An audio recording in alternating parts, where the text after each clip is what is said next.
Hello, hello, hello. My name is Robert. I am the Recovery Guy, and welcome to this edition of The Fix.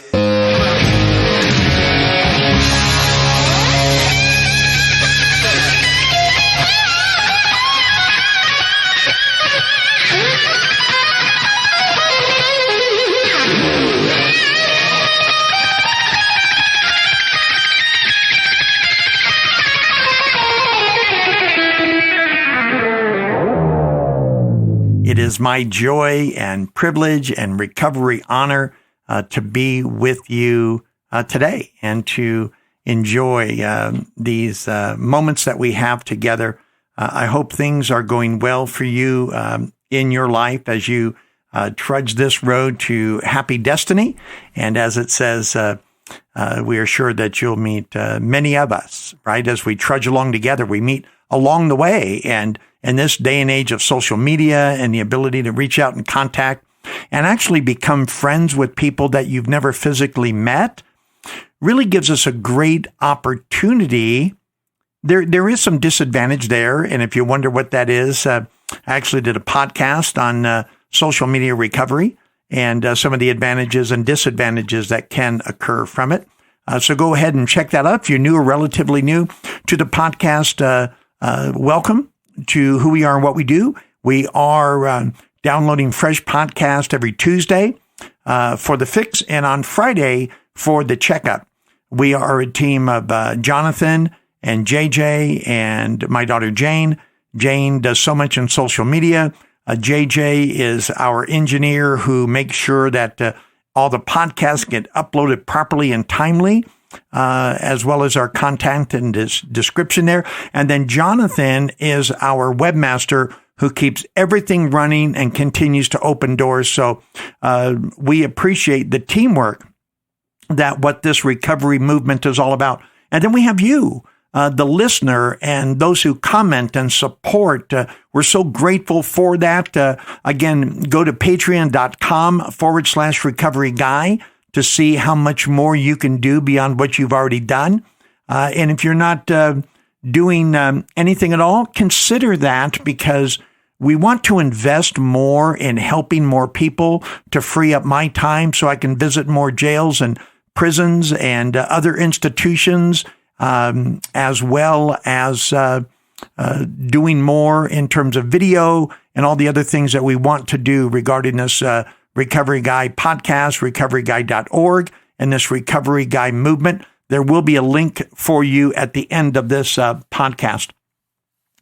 Today's podcast episode is called The Cornerstone of Faith. The Cornerstone of Faith. And I was actually just sitting and contemplating on Sunday and just trying to get a sense of where we were going to be today in terms of our podcast. And Father Martin in his Chalk Talk, and again, if you haven't listened, go to recoveryguy.org, pull up Chalk Talk by Father Martin. If you haven't listened to it yet, it'll blow your mind in terms of understanding addiction and alcoholism specifically. And if you have listened to it before, I always like to use it as a refresher. But here's the deal. He actually quotes Thomas Aquinas in there. And a little background on St. Thomas Aquinas. He didn't live very long. He was 49 years old, was born in 1225, passed away in 1274. And he was, according to Wikipedia, he was an Italian Catholic philosopher, and he was a theologian. And he is most famous classical proponent of what is called natural theology. So here's what Thomas says, St. Thomas Aquinas. He says, to one who has faith, no explanation is necessary. To one without faith, no explanation is possible. So why is faith relevant to us who are in recovery? Why is it important that we land in a position of faith and move forward from there? You know, for me, it was because I had lost all faith in all things, and I had even given up on my opportunity to become well. Sure, it was a hope and it was a desire, and that little bit of spark, that mustard seed of faith did keep me from driving off a cliff or blowing my brains out or purposely taking too much where I would overdose and never come back.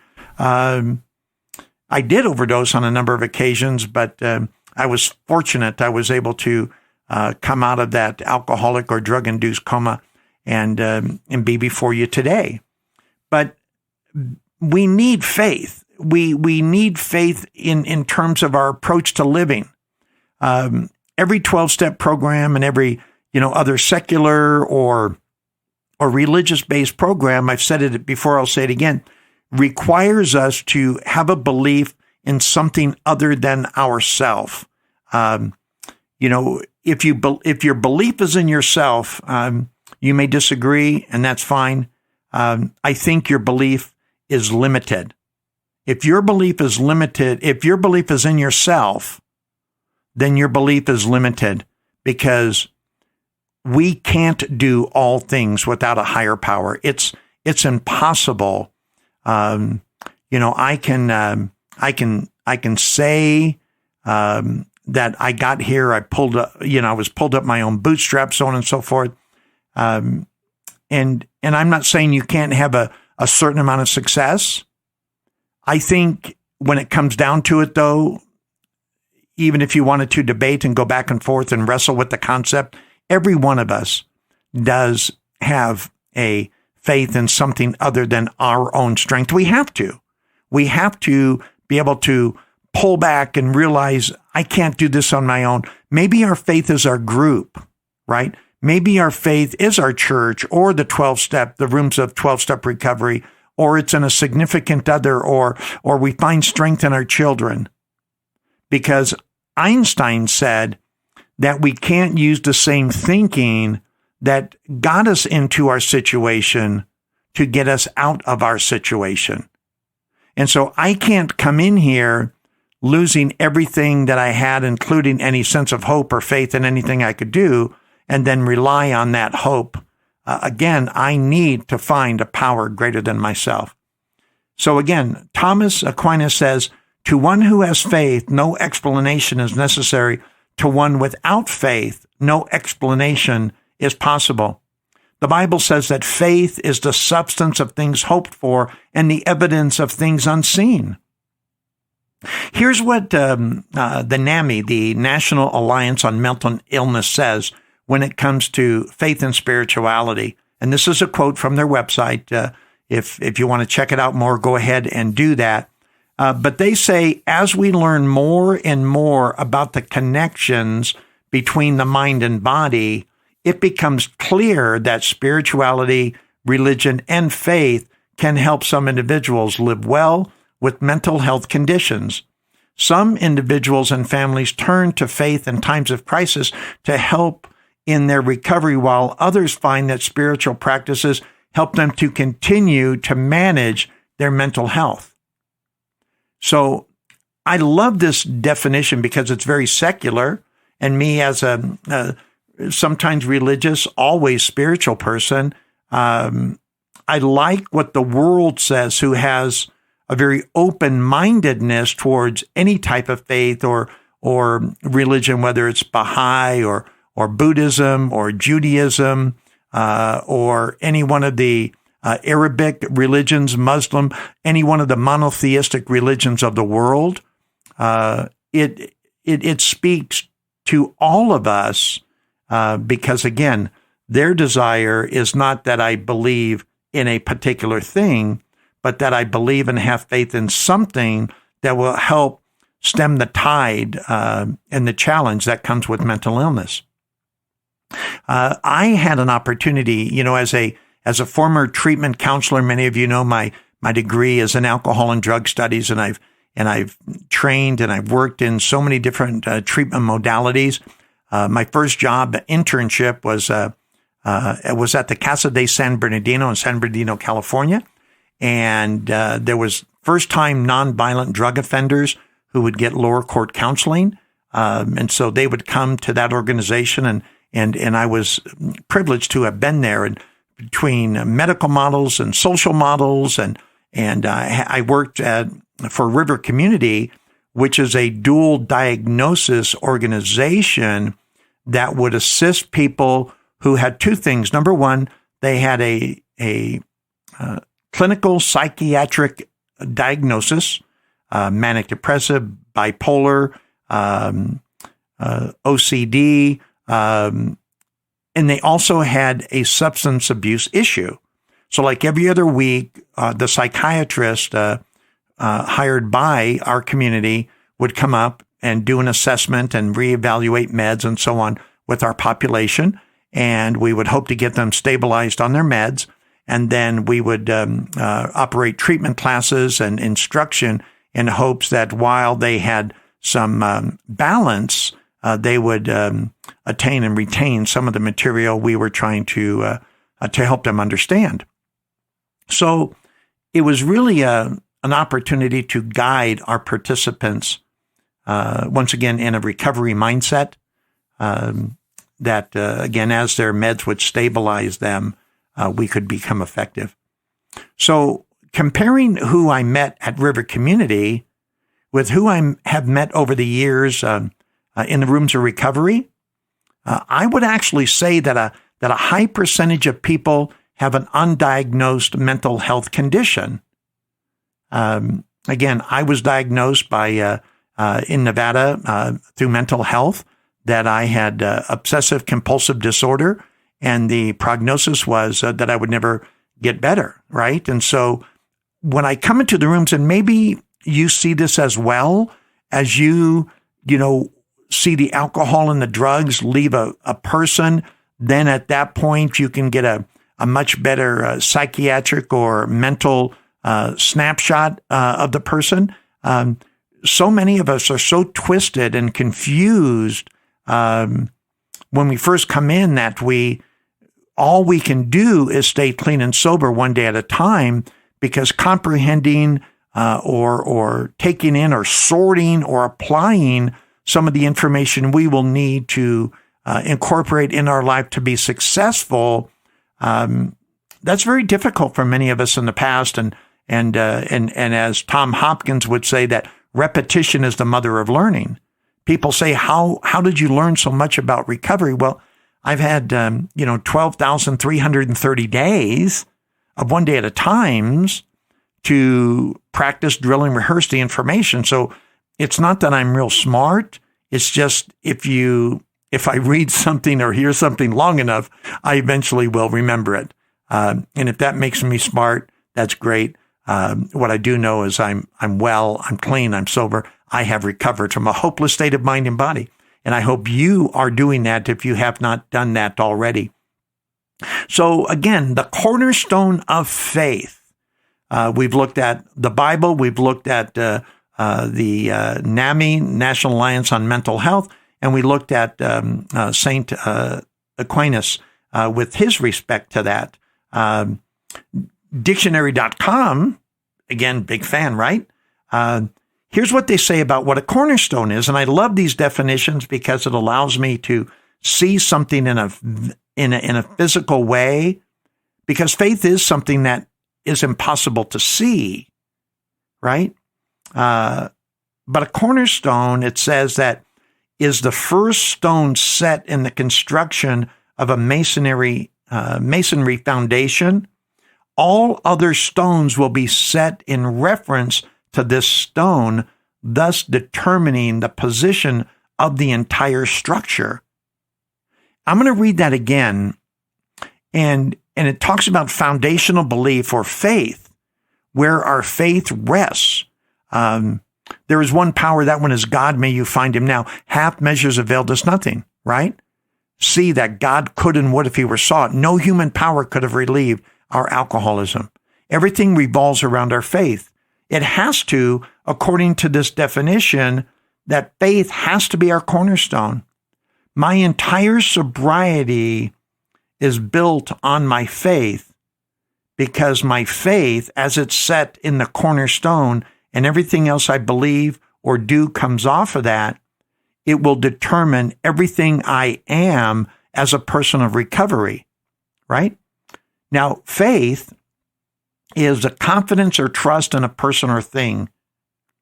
what I like on this is faith, or it's a belief that is not based on proof. Okay. Because we can't necessarily see it, but we see it in people, right? What does faith look like? Well, faith looks like Laura, right? Faith looks like in Angie and Susie and Wendy and Tess and Chaz.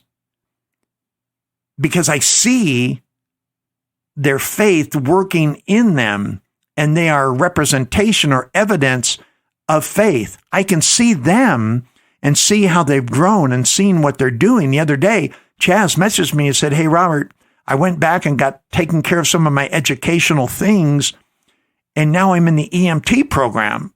And dude is I'm so thrilled for him, because it wasn't that long ago that his faith was kind of wavering, and he decided, this is my faith, this is what I believe in, and I'm going to continue to have this belief, even though I can't see it happening, that it will happen. And guess what? It's happening. And so we see those things occur in other people, and something that we can see becomes something that we can see. So let's take a look and see, because I want to know what does faith do for us, right? I know what faith does for me, but what does it do for you? I found this really cool article, and I'm going to publish the link to the Odyssey online, and it's on the benefits of strong faith. It's really fantastic. And in this link, there's a person named Lauren Hernandez of Purdue University, and I've never heard of her before, but I'm going to look at some other things that she's done. But for today's purpose, I want to give her credit, because I am going to go through her 10 areas. But Lauren Hernandez is from Purdue University, and this was actually published on May 27th of 2018, so almost 2 years ago. Ms. Hernandez says that faith is a universal human experience, something that touches us all. I like that. Don't you like that? It's a universal human experience, something that touches us all. And here are the 10 things that Ms. Hernandez is telling us that faith can do for us. And I want to see where you fit. And I'll give some examples of each one of what it does for me. And as we're going through these, maybe you want to sit down and listen to this podcast where you can take some more copious notes. Matter of fact, I think what I'll do is I'll actually drop these in the description of the podcast, and you can take a look and download to your notes and do more with them, because it's really a good study on faith. And when we understand that faith is a cornerstone, that every other stone will be laid against it, and our building will be built on it, it sort of lends a great, it increases the level or the value of faith itself and why we should have it. So let's dive in. So here's the first thing that Ms. Hernandez says, and these can be whatever order you want. It's your list. Do whatever you want. Take it, reject it. Treat it like a buffet. At the end of the day, it's all you. It's all your recovery. We're going to process things a little differently based on a number of variables that are in our life. But since the most important differences between you and me don't matter, then you'll probably find a place for each one of them. So faith can provide inner strength. Isn't that good? Faith can provide inner strength. Man, in the beginning, when we're so weak and we're so tired, and we wonder if this thing called recovery is really going to work, but we decide to show up anyway. I know so many people who early on, all we could do was hold on to our chair, because if we held on to our chair, we might not run out of the room. You know what I mean? Do you remember being that afraid and realizing that this was probably the last house on the block, I had nowhere to go. I couldn't go hang out with people that I knew. Everyone rejected me. I knew I couldn't go to the bars anymore because that was killing me. I didn't even have a place to live, and if it wasn't for Slow Will and his couch, I'd have been homeless. I was addicted to so many things, but I saw the people, and they talked to me, and I heard them share to others, and it gave me just enough inner strength because I saw something working in them, and I decided to have them be my higher power, that I could have faith in what was going on in their life, and it gave me enough inner strength to move forward. Faith, I love this so much. Faith teaches us to give back and serve the less fortunate. Giving back is so important because there are so many who have less than you and me. So often when Laura and I pray, and we pray together and we thank God for all we've been given, I thank God for his provision.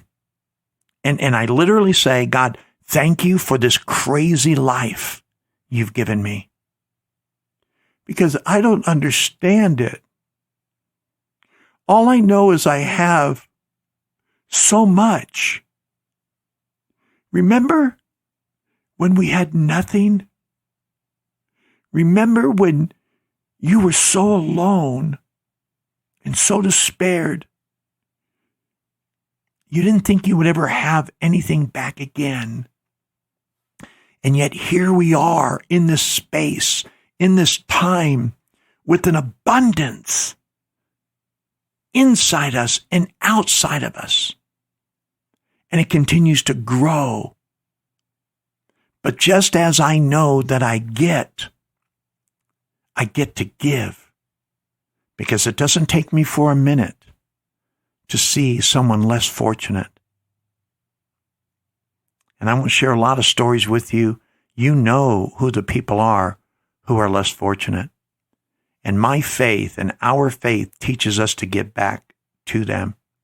Faith allows us to be selfless and put others first. Man, this really strikes home. I have to deny self.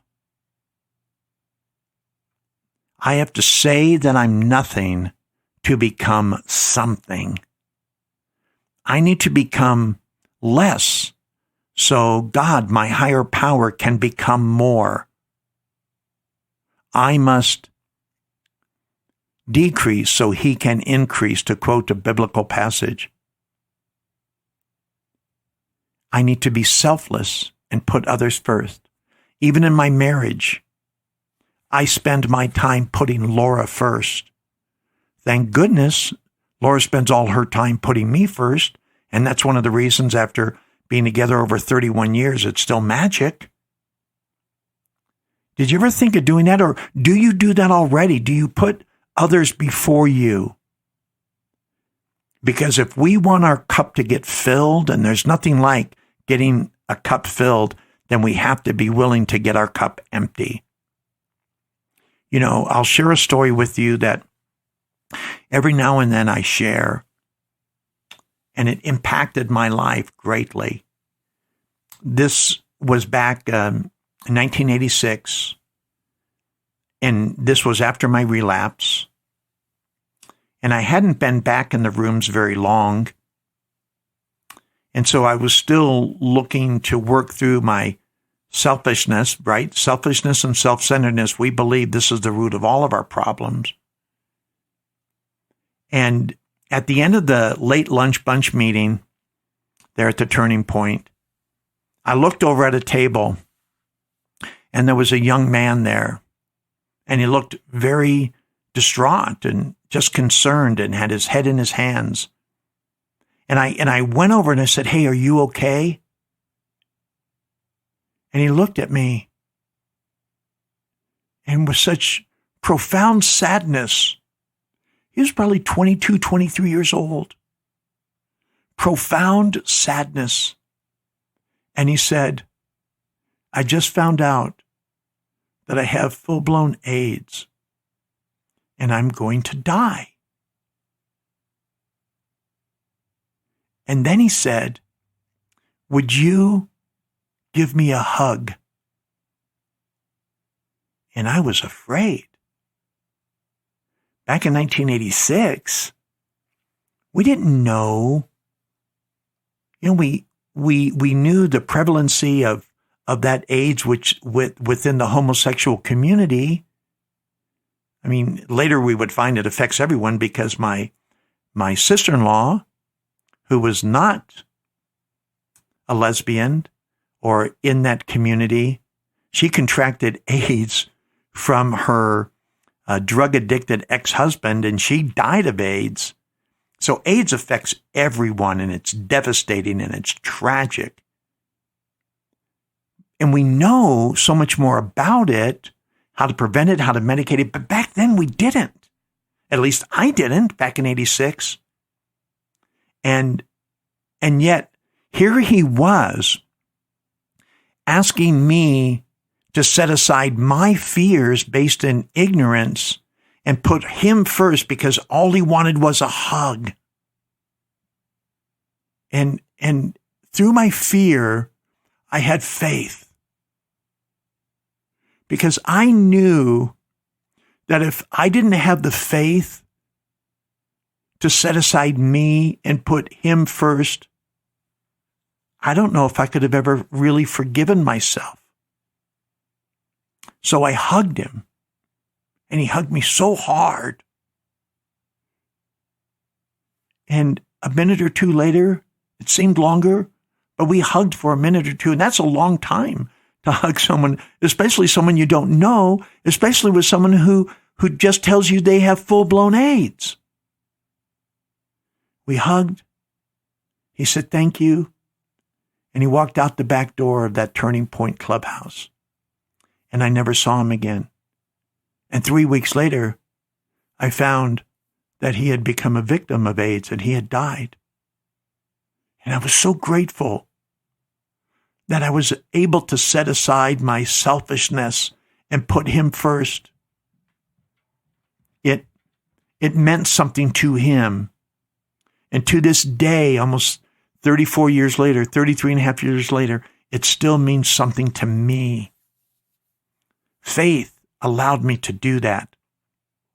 Faith can help you discover your purpose in life.